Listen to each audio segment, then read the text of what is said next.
வணக்கம் வாசக நண்பர்களே, தோழர்களே. மீண்டும் ஒரு நூல் விமர்சன காணொலியில் அவங்கள பார்க்கறதுல ரொம்ப மகிழ்ச்சி. இன்னைக்கு நம்ம பார்க்க போற புஸ்தகத்தின் தலைப்பு நகர்த்துஞ்சும் நல்யாமத்தில் செங்கோட்டு யானைகள் எடுத்து படித்த 8 தஸ்தாவேஜ்கள். இதை எழுதினவர் பாவெல் சக்தி. நான் ஏற்கனவே புக் ஹால் வீடியோவில் இந்த புக்கை நான் இந்தியாவிலேருந்து வாங்கிட்டு வந்தேன்றதை சொல்லியிருந்தேன். போன வாரம் தான் இதை படித்து முடித்தேன். ஸோ இது தலைப்பே ரொம்ப வித்தியாசமாக இருந்தது. இது நண்பர்கள் சில பேர் எனக்கு பரிந்துரை செஞ்சுருந்தாங்க. ஸோ இதை படிக்க ஆரம்பிக்கிறதுக்கு முன்னாடி இந்த ஆசிரியரை பற்றியோ இல்லை எந்த சப்ஜெக்ட் இதை பேச போகுதுன்றதை பற்றியோ எதுவுமே தெரியாமல் தான் இந்த நூல் படிக்க ஆரம்பித்தேன். ஸோ உள்ளே போனதுக்கு அப்புறம் தான் தெரிஞ்சது இது ஒரு 8 சிறுகதைகள்னு கூட சொல்ல முடியாது, 8 கதைகள் கொண்ட தொகுப்பு இது. ஏன்னா இது நான் சிறுகதைன்னா ஓரளவு கம்மியான பக்கங்கள் இருக்கும் ஒரு கதைக்கு. இதில் அப்படி இல்லை. நீங்கள் இதில் பார்த்தீங்கன்னா மொத்தமே 375 பக்கம் இருக்குது.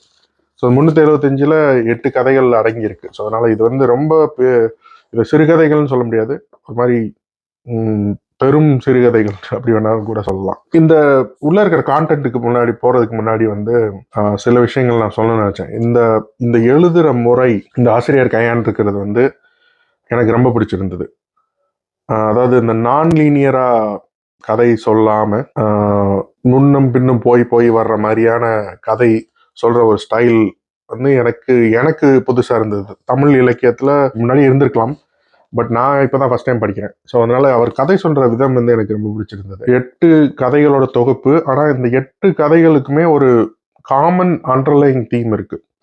அது என்னன்னு பாத்தீங்கன்னா, நீதிமன்றங்கள், நம்ம ஊர் நீதிமன்றங்களும் நீதிபதிகளும் வழக்கறிஞர்களும் அந்த வழக்கு விசாரணையில சம்பந்தப்படுற வாதி பிரதிவாதி, அந்த 2 சைடு பார்ட்டிஸ் 2 பேரை பத்தின தீம் கொண்ட கதைகள் எல்லாமே. ஆனா இதுல என்ன அவர் கொண்டு வர்றாருன்னா, பொதுவாகவே நம்ம எல்லாரும் பத்திரிகைகள்ல அடிக்கடி படிக்கிற விஷயங்கள் அதிகமா இது வர்றதுனால இதை பத்தி ரொம்ப சிந்திக்காம, அதுவும் நமக்கு பாதிக்காத வரைக்கும் நம்ம அதை சுலபமா கடந்து போயிடுறோம்.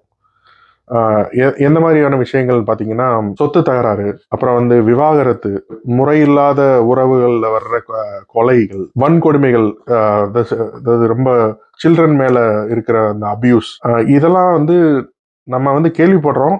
ஆனா நமக்கு டைரக்டா அஃபெக்ட் ஆகாத வரைக்கும் நம்ம அது ஒரு வேற்று ஒரு அவுட் சைட் சப்ஜெக்டா தான் நம்ம அதை எப்பயுமே பார்க்குறோம். பட் இவர் நம்ம கையை பிடிச்சி அதோட இன்னர் சர்க்கிள்குள்ள கூட்டு போறாரு. அந்த 8 கதைகள்லையுமே ஒவ்வொரு கதையிலையும் அந்த சமூக பிரச்சனைகள் உள்ள கொண்டு வர்றாரு. அந்த வகையில அந்த கான்டென்ட் ரொம்ப எனக்கு பிடிச்சிருந்தது. சில கதைகள் ரொம்ப ஆழமான தாக்கத்தையும் உண்டு பண்ணிடுச்சு. ஏன்னா நம்ம இந்த மாதிரியான விஷயங்களை பார்த்துருப்போம், ரொம்ப மைல்டா பார்த்துருப்போம். பட் உள்ளுக்குள்ள அதுல இருக்கிற உளவியல், அதனால பாதிக்கப்படுறவங்களோட உளவியல், அப்புறம் அதில் சம்மந்தப்பட்டிருக்கிற வக்கீல்களோட கேர்லெஸ்னஸ், அதாவது ரொம்ப மரத்து போன தன்மை இருக்கிற அந்த நீதிமன்ற சூழ்நிலையிலையும் அந்த அந்த மரத்து போன மனதிலிருந்து ஒரு துளிர், அதாவது ஒரு ஈரம் கசிகிற வைக்கிற சில கதைகள்லாம் இதில் இருக்கு. ஸோ இந்த கதையோட கான்டென்ட்டுக்குள்ள ரொம்ப போகாம ஜஸ்ட் ஒரு ஹை லெவல் சம்மரி தான் நான் சொல்லணும்னு நினச்சேன். இதுல இந்த சில மொத்தம் 8 கதைகள் இருக்கு. இந்த 8 கதைகளுக்கு அவரு அதிகமா ஆசிரியர் அவரை பத்தி சொல்லணும்னு நினைக்கிறேன். ஏன்னா அவர் எனக்கு தெரிஞ்சு நான் புரிஞ்சுக்கிட்டது அவர் ஒரு வழக்கறிஞர் அண்ட் ஆல்சோ தமிழ் டிகிரி வாங்கியிருக்காருன்னு நினைக்கிறேன். ஸோ அதனால நிறைய ரொம்ப செந்தமிழ் பிரயோகங்கள், அது ஒரு ஒரு வித்தியாசமான ஒரு கலவையா இருந்தது. எப்படின்னா, பேசப்படுறது ஒரு மாடர்ன் சோஷியல் இஷ்யூஸ் நம்ம தமிழ்நாட்டில். ஆனால் அதில் இடையில அவர் சில வர்ணனைகள் இதெல்லாம் பார்த்தீங்கன்னா ரொம்ப செய்யுள் வடிவத்திலையும், இல்லைன்னா நிறைய ஒரு போயாட்டிக் டெஸ்கிரிப்ஷன் நிறைய கொடுத்துருந்தாரு. அது சில நேரங்களில் ரசிக்கிற மாதிரி இருந்தாலும் நிறைய நேரங்களில் இட் வாஸ் வெரி லாங் விண்டட். நிறைய ரொம்ப நேரம் அது மட்டும் அவர் கொஞ்சம் குறைச்சிருக்கலாம் அப்படின்னு நான் நினைக்கிறேன். மற்றபடி ரொம்ப அருமையாக எழுதியிருந்தாரு. இதில் வந்து கதைகள் வந்து ஒரு அவர் எதை இந்த செங்கோட்டி யானைகள் எடுத்து படித்த 8 தஸ்தாவேஜிகள்னு எதை சொல்றாருன்றதை நான் இந்த அட்டைப்படத்து மூலமா புரிஞ்சுக்கிட்டேன். ஜென்ரலா பார்த்தீங்கன்னா இந்த டாசேர் வந்து அந்த கேஸ் கட்டுலாம் வந்து ஒரு சிவப்பு கலர் நாடால கட்டுவாங்க. ஸோ அதில் வந்து அந்த 8 தஸ்தாவேஜிகள்ன்றது வந்து அந்த 8 கதையை வந்து அவர் சொல்றாரு. ஸோ இந்த 8 கதைகள்ல வந்து ரொம்ப யதார்த்தவாத இலக்கியம் இது.